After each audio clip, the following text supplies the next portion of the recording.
Hey friends, it's Gloria and welcome back to another video. Today I'm filming from a different location. I'm filming from Maui, Hawaii. I am on a little baby moon with my husband and some friends of ours. We're taking this last minute vacation before baby arrives in September, and I had all the plans to film my summer TBR before I left for the trip, but that just didn't happen. So I'm filming from this beautiful place. I mean, the room is not the most beautiful ever, but outside is. I'll include some lovely b-roll of where we're staying and where we're at because it's gorgeous outside. So for summer, my TBR, the books I want to read, my pile of possibilities. This really is going to be a long, extensive list, and these books may or may not get read. I'm going to have a busy summer prepping for baby, but I've also been reading a ton. I've been expanding my horizons, as you'll see in some of these, and we'll just see what I pick up. I kind of gravitate towards seasonal reads. Summer is my favorite season, so I kind of pick books that feel summery or have something to do with the season to me in my mind's eye. And this is now my third summer TBR. I love making this video every year. I also love looking back to see if I've read the previous books. I think I had a couple books from last year's TBR that I didn't get to yet. I won't mention them here, but secretly in my mind I want to get those read so that all of my TBRs from the past have been read. It's just a weird checklist thing in my mind. And as always, I tried my very best to categorize these into genres, as I usually do with hauls and wrap-ups, etc. So let's get into the books, and let's start with historical because I have a few books that I'm really in the mood to read right now at this moment.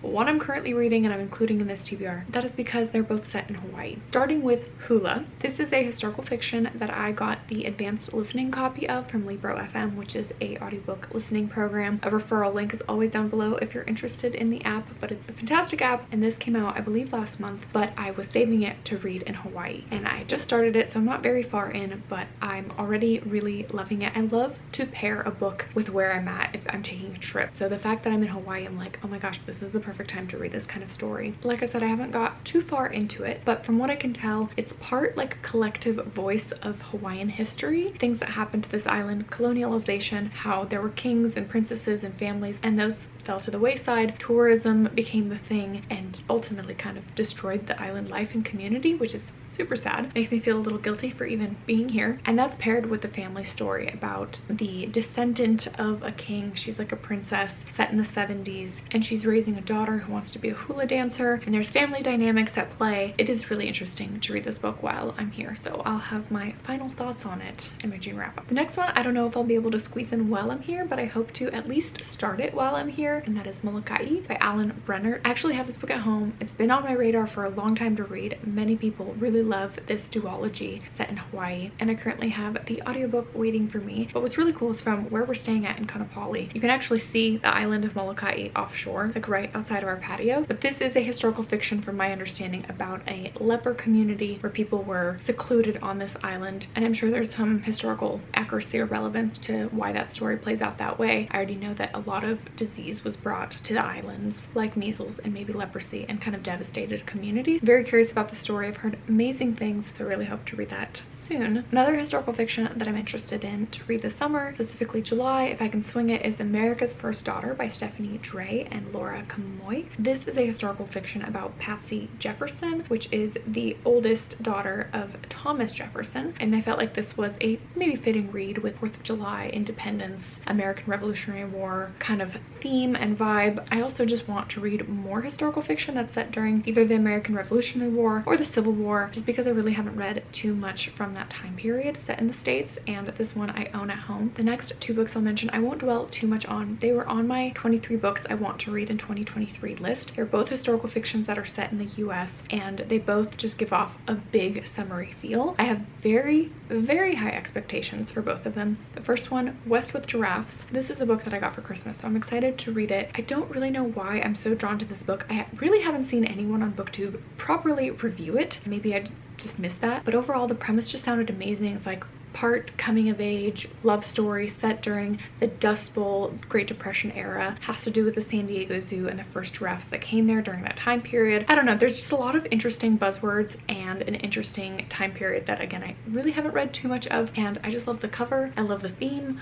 We'll see if the book holds up. The other one, so hyped, so loved, Giver of Stars by Jojo Moyes. This one also just screams summer historical fiction. I'm very curious how I'll fare with it. Most people do really love this book and prefer it to the Bookwoman Troublesome Creek series. It has to do with the traveling pack horse library in the Appalachia area. But it will get read this summer, maybe in like a does this book live up to the hype kind of reading vlog. Next up is Boston Girl by Anita Diamont. I have not read The Red Tent, which is this author's famous book, and that one's pretty controversial, but this book I own at home as well. And again, I just kind of looked for books that felt summery, and the fact that there's this girl in a swimsuit on the beach. This is a Boston coming of age historical fiction kind of book about a family. I think it's post-war, so it's kind of like the repercussions after the war, maybe set in the 50s. And I'm just intrigued. We'll see how I fare with this author. Probably should start with The Red Tent, which is like her most well-beloved book, which I also own, but for some reason this one is calling my name at this moment. The next one that also feels so summery is The Yield by Tara June Winch. This is a historical fiction set in Australia. That's kind of all I know and all I really need to know. I think I first heard of this book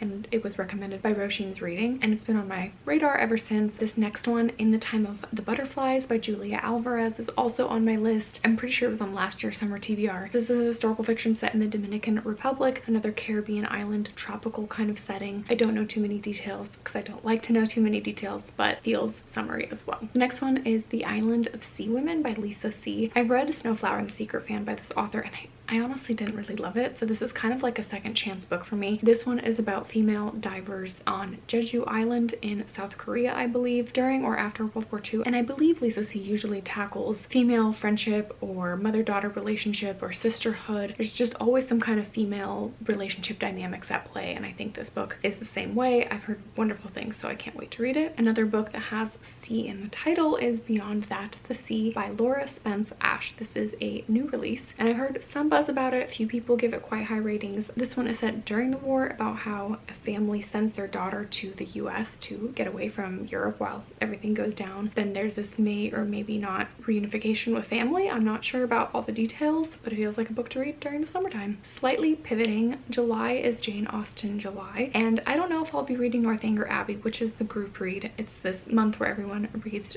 Jane Austen books or books about Jane Austen or the time period, the Regency time period, etc. And every summer people get very excited for this. I'm a new Jane Austen fan, kind of. I've always loved Pride and Prejudice the movie, and last year I read the book for the first time and it was amazing. Loved it as well. I still have quite a few of her novels to read. Sense and Sensibility is the one that I am gravitating towards reading next, so I really hope to pick that one up. I've been saying I'm going to read that for spring and now for summer. We'll see if it happens and if I get to it, but that one's on my radar. And the other one that was just so praised, so loved by so many is The Other Bennet Sister. I have not heard a single bad thing about this book. It made it onto many people's 2022 and maybe 2021 favorites lists. This is a retelling of Pride and Prejudice following the perspective of Mary, the other Bennet sister. The next category I'm calling miscellaneous because there's a little romance, there's a little contemporary, there's even a little fantasy thrown in. I am kind of in the mood to switch stuff up. Let's change up my reading. Let's read some different things. I mean, I just mentioned all of these historical fictions and I am a historical fiction reader, but I also want to just dip my toe into other categories because as you'll see in my mid-year freakout coming up soon, I've been thinking about my reading year. It's been pretty mediocre overall. Not too many 5-star reads, a lot of meh. My average rating's pretty low. I'm on the hunt for good books, different books, fun reading experiences. I'm about to have a child. I just want to like have some fun with reading, especially since I'm reading so much nonfiction books around parenting and babies and all that. So all that to say, the next ones are some romance reads. What You Wish For by Catherine Center. I loved The Bodyguard. Such a fun read. Really enjoyed it. I want to read more Catherine Center. I read the Fireman one. Can't think of the title. And that one was fine. So we'll see if some of her other books spark some interest, but this one specifically was recommended by Oshina from Oshina Gotta Read 'Em All because I think she is having a Catherine Center moment as well, so I want to try some more Catherine Center books. The other one that's getting some love is When in Rome by Sarah Adams. I believe she's like a clean romance writer, and I don't know if this book is set in Italy, but if it is, that's fun. I'm up for trying some more romance because I'm realizing, even though I keep saying I'm not a romance kind of reader, I like to throw them in for fun in my reading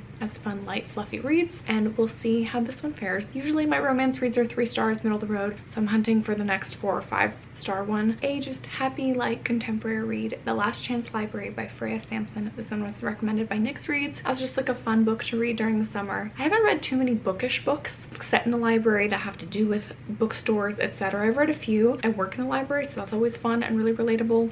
I'm assuming this one's going to be set in the library, so we'll just see how this contemporary read holds up. I think it might be romance too. The next book in this miscellaneous category is this sci-fi Parable of the Sower by Octavia E. Butler. My goodness, I've been wanting to read her for so long. This one has also been on my summer TBR, I believe, for a while now, and I just really need to bite the bullet and read it this summer. It's set during post-apocalyptic or maybe like utopian kind of world. There's a drought. It has something to do with farming, I think, in California, maybe the end of the world. I'm not totally sure on all the details because, again, I don't like to know details, but I've heard nothing but amazing things. The last two in this miscellaneous category, really out of my comfort zone. At first, I was not interested when I've seen these books around, but now I'm like intrigued to try them. First one is Half a Soul by Olivia Atwater. This is a historical fiction Regency fantasy romance, but it was mentioned in my comments from a video when I said I want more historical romance Regency books because I read a few and I loved my experience with them, and then I tried a few and they were pretty trash. So I'm still looking for more. This one has a fantasy element, which is usually not my cup of tea. I'm such a realist kind of girl. I don't really read fantasy too often, but I want to dip my toe in. And I think this one also might be maybe enemies to lovers or like a take on Pride and Prejudice. We'll see how I fare. I'm just gonna give it a try. Good old try. I might be pleasantly surprised. And then the other fantasy I want to try is Tress of the Emerald Sea by Brandon Sanderson. Who am I? I have never read a Brandon Sanderson. I'm very, very intimidated to try any of his books. I'm sure they're amazing. So many people love him, of course. He's one of the best authors out there. I don't know, like a huge series or like committing to thousands and thousands of pages just feels like a lot and quite overwhelming. I don't know if I'm that kind of reader, to be honest, but this is a standalone from my understanding. People have been saying that you can read it without, you know, knowing about his whole Cosmere world that he has created. This has been on Princess Bride, and it just feels light and fun and summery and like a good time. Again, people have been raving about it, usually people who already read Brandon Sanderson and fantasy. So again, I just want to try. I'm so curious how I'll fare with it, but I feel like this is a good starting place because the other huge series, it just feels so overwhelming to try that I think this might be a good place again to dip my toe in. All right, my next category, moving into some mysteries and thrillers, starting with The Island. Now I'll give some pretext, if that's the word. I read Drowning by TJ Newman. Thoughts coming in my June wrap up, but I had a good time with it overall, and that was a book about a plane crash in Hawaii, which is funny because I read that right before taking a plane flight to Hawaii. But I was like, this is kind of fun to read these like summer themed mystery thriller books, and this one is set on an island. That's why I want to read it. I think it's about a family that goes on vacation to an island and then something's out to get them and kill them. I don't know if this has the best reviews or ratings, but it just kind of sounds like a fun getaway, escape in my mind to this high stakes read. Similarly, previously not on my radar, but Something in the Water. This is another mystery thriller that Books and Lala recently read, and she enjoyed it. Not that her and I have any overlap in our reading tastes, but it felt summery. It's a Reese's Book Club pick. I think it's a domestic thriller, which again is not my forte, but I want to throw those in now and again just to see. For mystery, Golden Spoon. This is a 2023 new release. For the most part, people really like it. 3 or 4 stars. This is a take on the British baking show, but contestants keep dying off. So it's set like during the TV program of this reality TV baking show, which I love the Great British Baking Show. Could be just like a fun, cozy, sweet little mystery. The other one that I'm intrigued by is Shady Hollow. This is a 3-book series, I believe now, about animals solving